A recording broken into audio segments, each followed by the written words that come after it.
സ്നേഹമുള്ളവരെ, ജീവിതത്തിൽ വലിയ കാര്യങ്ങൾ ചെയ്ത് ശ്രദ്ധ നേടാൻ ആഗ്രഹിക്കുന്നവർ നമ്മൾ. മനുഷ്യർ അതിന് കൈയടിക്കാൻ മുൻപന്തിയിലുമുണ്ട്. എന്നാൽ ഈ ചെറിയ ജീവിതത്തിൽ സ്വർഗം ശ്രദ്ധിക്കുന്ന ചില കാര്യങ്ങളുണ്ട്, സ്വർഗം വിലയിടുന്ന ചില കാര്യങ്ങളുണ്ട്.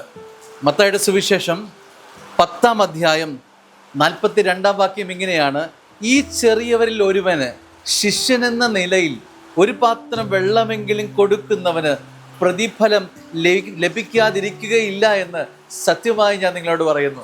ഇതിന് പ്രതിഫലമുണ്ട്. സ്നേഹം, ആരും കാണാതെ ഒരുപക്ഷെ ഒരു പാവപ്പെട്ടവൻ നിന്റെ ജീവിതത്തിൻ്റെ മുമ്മറത്ത് വരുമ്പോൾ അവനൊരു പാത്രം വെള്ളം കൊടുക്കുന്നത് സ്വർഗം വിലയിടുന്ന പരിപാടിയാണ് എന്ന് ഒരുപക്ഷെ കൈയടിക്കാൻ വലിയ ജനക്കൂട്ടം നിന്റെ മുൻപിൽ ഉണ്ടാകില്ല. പക്ഷേ സ്വർഗം കൈയടിക്കുന്നുണ്ട്, സ്വർഗം അതിന് താളം ചവിട്ടുന്നുണ്ട്, സ്വർഗം നിന്റെ ജീവിതത്തെക്കുറിച്ച് സന്തോഷമുണ്ടാകുന്നു എന്നത് വലിയ സന്തോഷത്തോടെ നമ്മൾ കാണണം. ഈ ഭൂമിയിലെ ജനത്തിൻ്റെ ആരവം മാറിമറിയും. ഇന്ന് നിനക്ക് ജയ് വിളിക്കുന്നവർ നാളെ അത് മാറ്റിപ്പറയും. എന്നാൽ സ്വർഗം അങ്ങനെയല്ല. സ്വർഗത്തിൻ്റെ മുഖം പ്രസന്നമാകുന്ന വിഷയങ്ങൾ ജീവിതത്തിൻ്റെ വിഷയങ്ങളാക്കി ഏറ്റെടുക്കണം.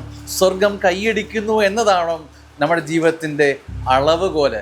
ഈ ഒരു പാത്രം വെള്ളം, ഒരു പാത്രം വെള്ളം, ചെറിയ കാര്യങ്ങളാണ് ഒരുപക്ഷെ ദൈവത്തിനു മുമ്പിൽ, സ്വർഗത്തിനു മുമ്പിൽ നിന്നെ ഉന്നതനും വിലപ്പെട്ടവനുമാക്കി മാറ്റുക. അനുഗ്രഹമാവട്ടെ ഇന്നത്തെ ദിവസം. ആമേൻ.